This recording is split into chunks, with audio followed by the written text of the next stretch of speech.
Hey guys, what is up and welcome to this first Texans franchise mode I'm now doing on my channel. I've not uploaded on my channel probably in about 3 years at this point, but due to the quarantine and all, I have a lot more time and I decided I will be uploading some franchise videos. Franchise has been something I've been playing a lot recently. I've been playing Madden a lot more this year, and it's something I enjoy playing in that, so I was thinking, why not just upload it? I have all the YouTube equipment, face cam and all that, so might as well upload some franchise videos and all that. So if you guys like the content, make sure to like and subscribe and all that. So anyway guys, let's get this franchise mode rolling. This is episode 1 of the Texans franchise mode. And the first thing I'll be doing as owner of the Houston Texans is going to staff changes, going to Bill O'Brien and firing him. He has to be the worst coach slash GM the league has ever seen, with his play calling and his absolutely atrocious trades. You know what? I don't even think I need to mention what. If you guys already all know what trade I'm talking about. DeAndre Hopkins to the Arizona Cardinals for a second and a fourth round pick. You traded away a receiver in his prime for a second and a fourth round pick. He's a top 3 receiver in the entire league, along with Michael Thomas and Julio Jones. Makes no sense to me. So anyway, we'll be hiring Pita, this randomly generated coach. I think he is anyway. I've never heard about him in real life. To a 1-year, $6 million deal to coach this team. Next year, we'll make a decision on whether we want to keep him or not. Kind of depends how he does. And there'll also be some real coaches chilling in the free agency for coaches, or I don't know what that's called. The coaching market. We'll also be hiring this O-line staff because I just, for staff I have right now, my staff. Okay, so, sorry, I did fire the other two. I decided I might as well get the best staff available, so we're going to go for a better trainer, and we got a better, we did have a good scout, but it was for running backs, and scouts for running backs in this game is kind of useless, as of outside the top 3 rounds, there is usually not any good running backs, so there's not too many of them we're going to have to be scouting to have a running back scout. So we might as well go to the team. So at quarterback, we have none other than Deshaun Watson, 86 overall superstar, probably the best player on this team, outside of J.J. Watt, of course, 3-time Defensive Player of the Year. And then at running back, we have Duke Johnson, an 82 elusive back. He also has 81 receiving as his other one, which is very important because we won't be doing too much running with this team. Our O-line is not that great, and we don't really have any get in between the tackles power sort of backs. And as our backup running back, we have Mr. Overpaid himself. We gave him away for DeAndre Hopkins, David Johnson. You know what? I think the reason Bill O'Brien did make this trade is because, you see, if you look at Duke Johnson's name, it's D. Johnson. You look at David Johnson, it's D. Johnson. His logic is probably, we'll throw them both in the backfield at the same time, and the DBs won't know who to cover. That was probably his logic on wanting David Johnson, because that would not surprise me one little bit.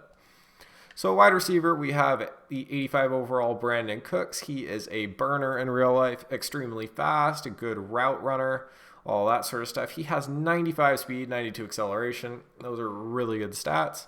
And that is the one trade I'll give Bill O'Brien some little bit of credit for. It was not the worst trade in the world. I feel like Texans fans are slightly overreacting to that one.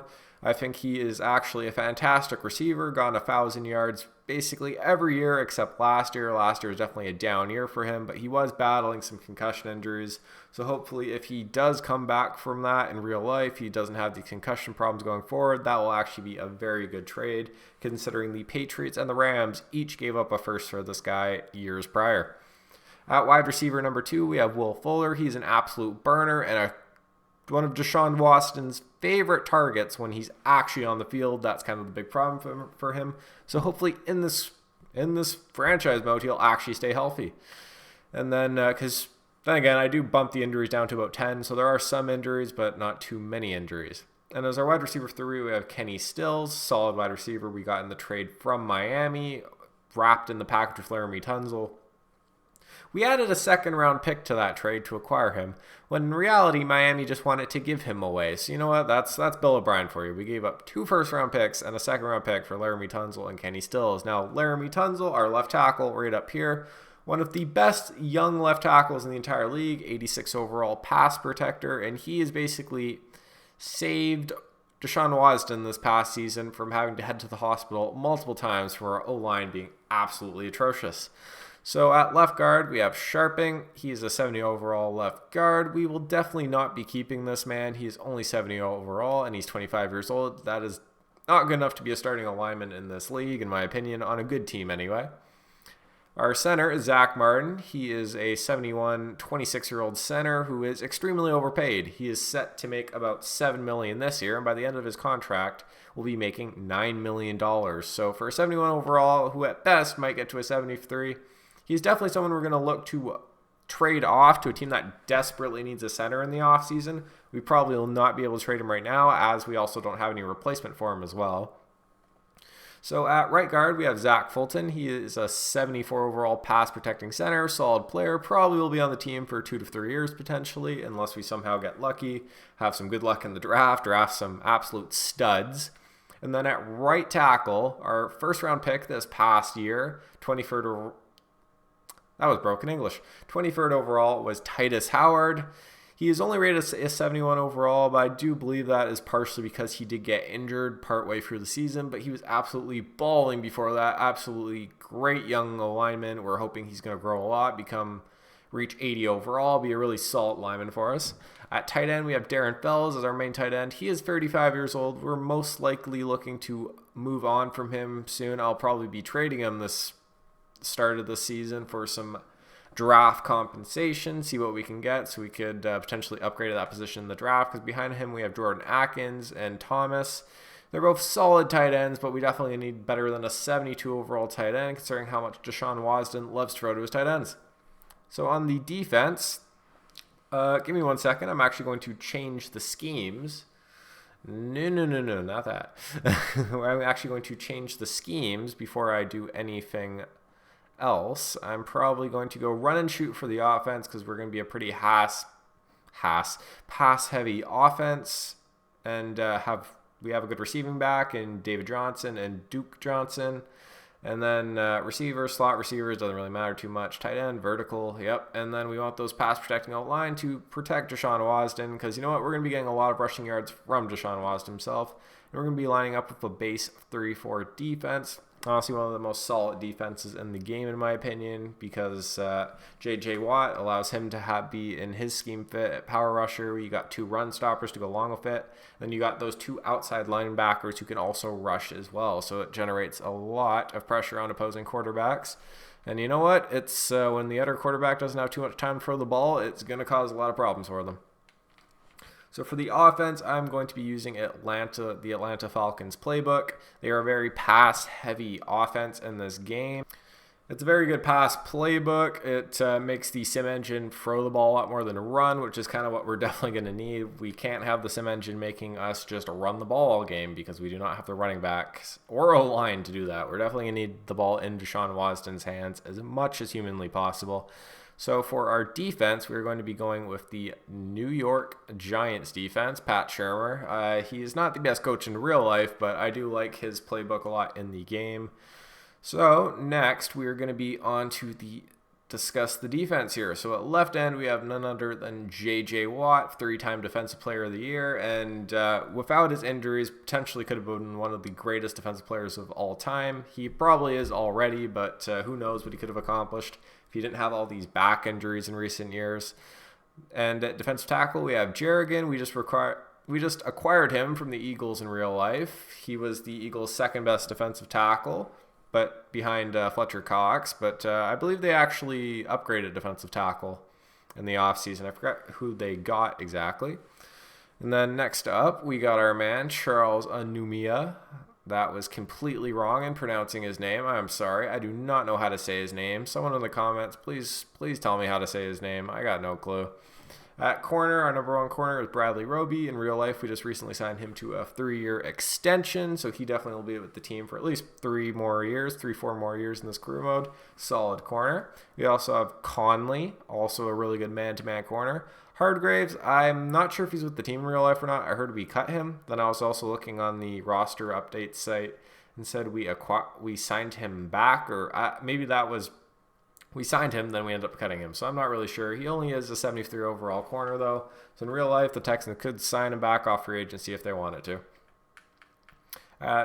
And our final corner is Lonnie Johnson Jr. He is our rookie corner, 23 years old, 6'2", and he's quite fast. So hopefully he can grow and become a solid third corner for us one day. I don't really see him doing too much more than that, as he only has normal development.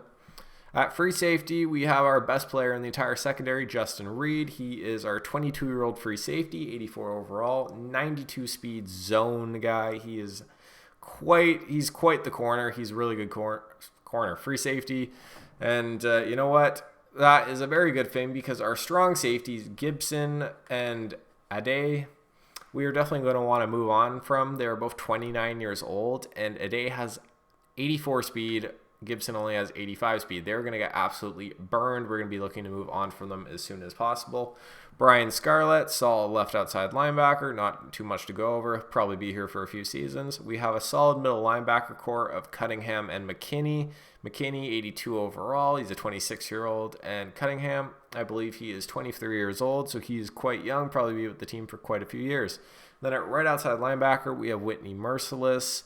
Looking at this team is most likely not going to be able to compete for a Super Bowl this year, potentially next year, maybe the year after. Merciless is probably someone I'm going to be trading away because linebackers get very bad very quick. Once they're over 28 years old, they start to decline really rapidly. And he is 29 years old already, so we may as well trade him while his value is still high because I do not see us winning while he is still with the team. So speaking of trades, we'll be probably getting into those now since we have now gone over the team, fired Bill O'Brien, and all that. So, first I'll actually look at the training. I need to make sure I have the right people in training. So he only has normal development, probably will not be training him. We definitely want to be training Deshaun Wasden. Titus Howard is an absolute must. Lonnie Johnson, since he only has normal development, I'll not be throwing him in training.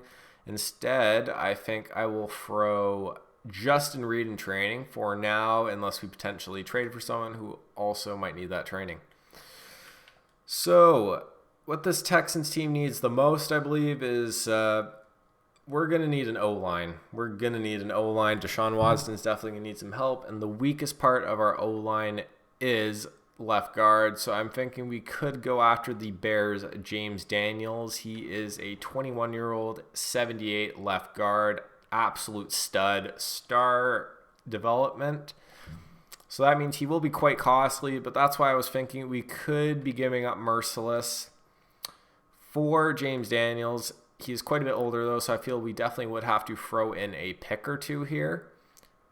Unless it says they do want a strong safety as their top thing. So I was thinking maybe we could get rid of our backup safety in a day.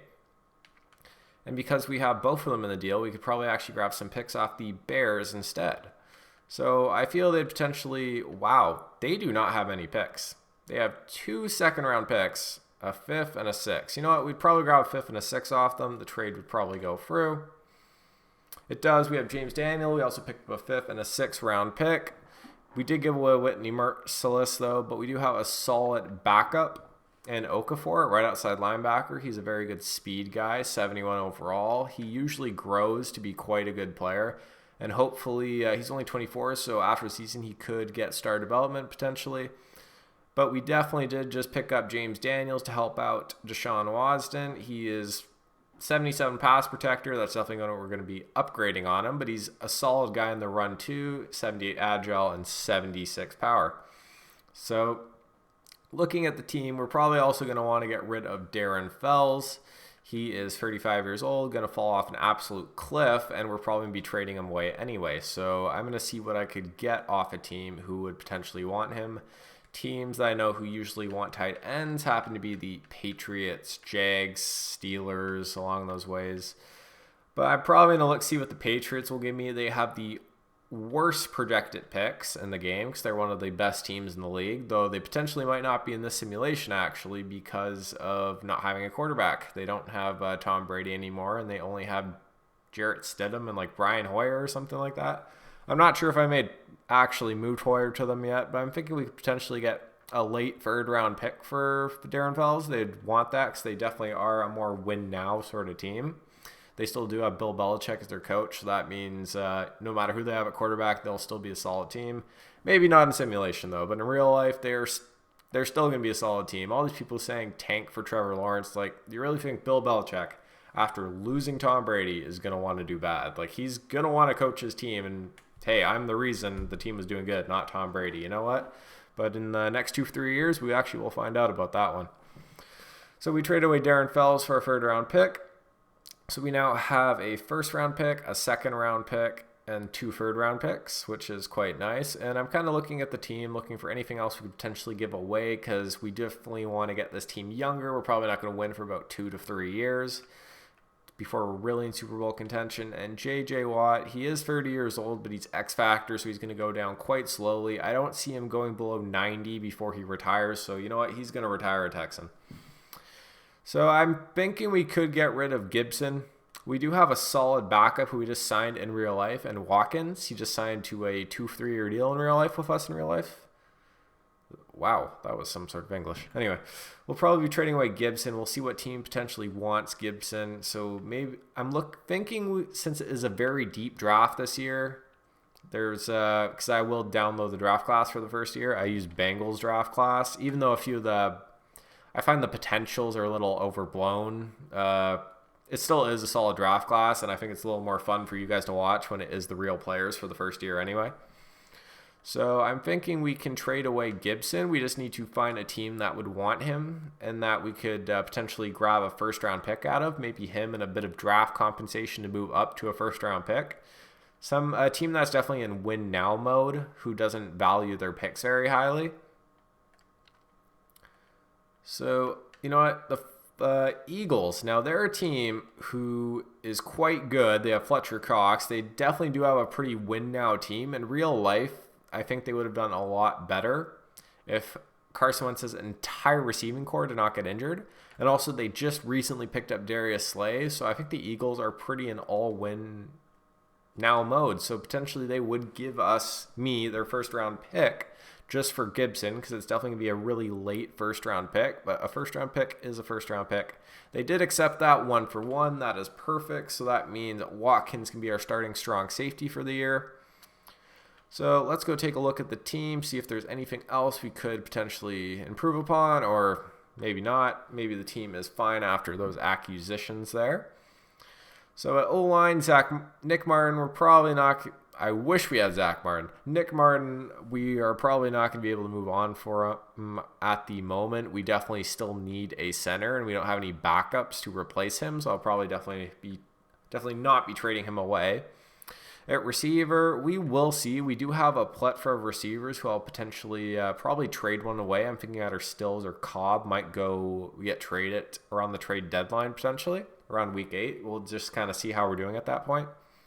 And on defense, we really don't have any other backups or anything of that nature to trade away. So I think the team is as good as it's going to get at this point. Now, Eric Murray, he is a little younger than Watkins, so I think I will move him to strong safety. He can actually start there. Maybe he will grow a little for us and potentially be a guy who we have for a few years here at strong safety. But at the end of the day, he is only a 72 overall, so there's a slim chance he actually will stay as our starting strong safety for the long term. It's definitely a place we got to upgrade. So I think this is the team we will be rolling with into the season. I don't really see any much more we can trade or do to get the roster any better or look for any more draft compensation. So instead of Justin Reed, since he's already an 84 overall, I was thinking we could put James Daniels into the training so we can get our O-line quite better, especially on that left side, Deshaun Wasden's blind side spot. So on the right side, we can scramble, get around guys, but on the left side, that's when he doesn't see it coming. So with Tunzel and Daniels, we have a really strong left side of our line. And Titus Howard definitely going to be getting a lot better throughout the season, so we'll have a nice right tackle as well. Right guard and center, something we're definitely going to have to upgrade in the future. So anyway, guys, I think I'm going to end this episode off here. Next episode, we will head into the first season games. I'll be doing the play of the moments for them. That's how I think I'm going to do. Or maybe if If you guys have any suggestions in the comments of how much gameplay you want, I doubt I'm going to have too many people watching this first episode, as it is my first time posting on YouTube in about 3 years. But for anyone who got to the end of this episode, I appreciate you. Thank you for watching the entire episode. And if you enjoy the content, like and subscribe. It's your boy Liam, and I am signing off.